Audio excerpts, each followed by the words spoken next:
نبی کریم علیہ السلام نے فرمایا، بخاری مسلم ہے، فرمایا 7 ہلاک کرنے والی چیزوں سے بچنا، اگر ان میں تم چلے گئے تو ہلاک ہو جاؤ گے۔ 7 چیزیں ہیں جو تمہیں ہلاک کر دیں۔ یا رسول اللہ صلی اللہ علیہ وسلم وہ کون کون سی؟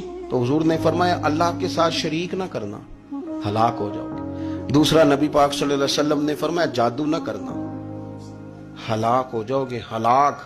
اور یار جسے حضور فرما رہے ہیں ہلاک ہو جائے گا، وہ بچے گا؟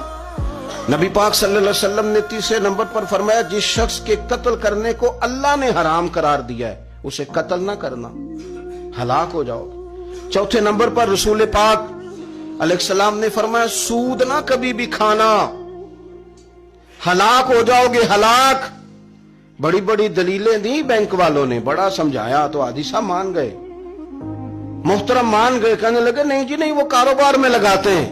بڑے بھولے والے ہیں ہم، پتہ سارا ہے۔ اور دیکھو سب کاموں کے باوجود مستقل بینکوں میں پیسے اس اکاؤنٹ میں رکھے ہوئے ہیں جہاں سے مستقل سود آتا ہے۔ حضور نے فرمایا نہ کرنا یہ کام۔ تو کہتے میں سود پہ پیسے لے کے کاروبار چمکاؤں گا، تیرے نبی پاک نے تو فرمایا تو ہلاک ہو جائے گا۔